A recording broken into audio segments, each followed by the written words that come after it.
Alright, so today we're going to be talking about actually doing a lower control arm for an E36 BMW. So basically what you're going to need for this is a 22, and that goes for the upper ball joint here. The 17, which is used to take this one off here.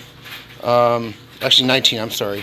17 is used to take out the bolts of the bushing here that go on the end of the control arm. And I think this is a 14.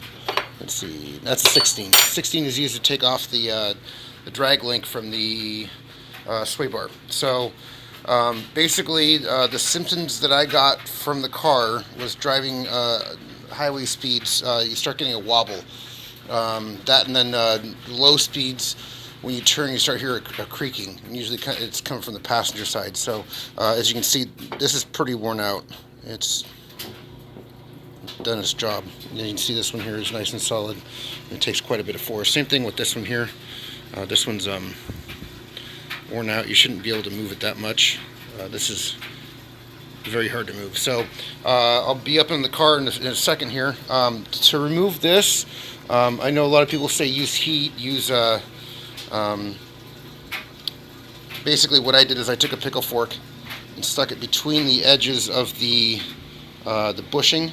So between here and the bushing, and then basically just use a 2x4 and pound it off, just using slow, even force on it. So they're kind of sticky. I end up using some PB Blaster to get it out, or to kind of loosen it up a little bit.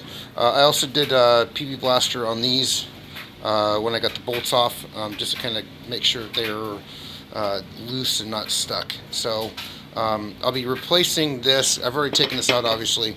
I'll be replacing this, and I'll show you exactly where it mounts up to. It's a pretty simple setup. So give me a second, and I'll be right underneath the car. Alright, so here we're back with the control arm. As you can see, I'm playing a little game of physics. We're cooling down the end of the control arm to make it contract, and then we're taking this and making it expand.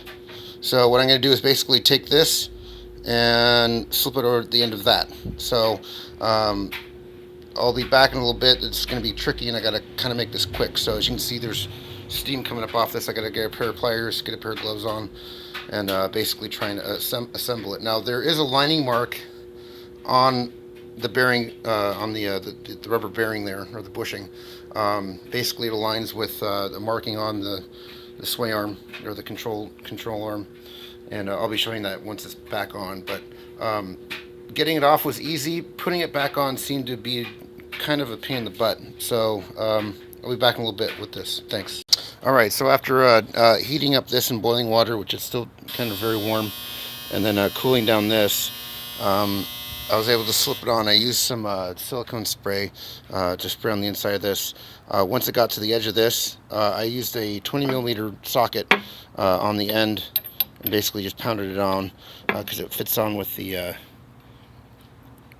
housing on the edge of this. So that's pretty much one way you can do it. It's probably the easiest. I was able to get it down by hand down to the end of the shaft, and then just tapped it a little bit with the socket on the end. So now we're going to go under the car and go ahead and install this piece.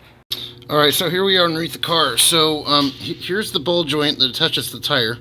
I haven't tightened it up yet, but that's it attaches here. The arm goes along up to the center point towards the frame, or towards the subframe of the car right here, and then there's a bolt right let's see here,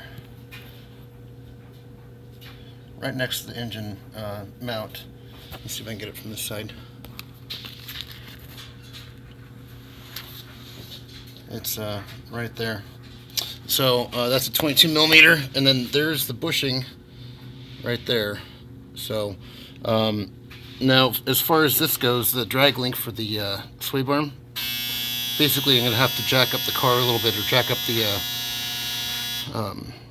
subframe, or the switch, this piece here, and basically just push it up and then get enough thread in there to start threading it. So but that's pretty much to remove it. It's pretty much those two there, the 22 up above here, and then I believe that's the 19 right there. So, but that's pretty much about it. If you guys have any questions, let me know. It's pretty self-explanatory, pretty simple. It took me about an hour to do. The longest part was the subframe, or the bushing back there, just getting it back on, taking it off. So if you guys have any questions, let me know. As I said, the symptoms for this car was wobble on the passenger side while driving on the freeway.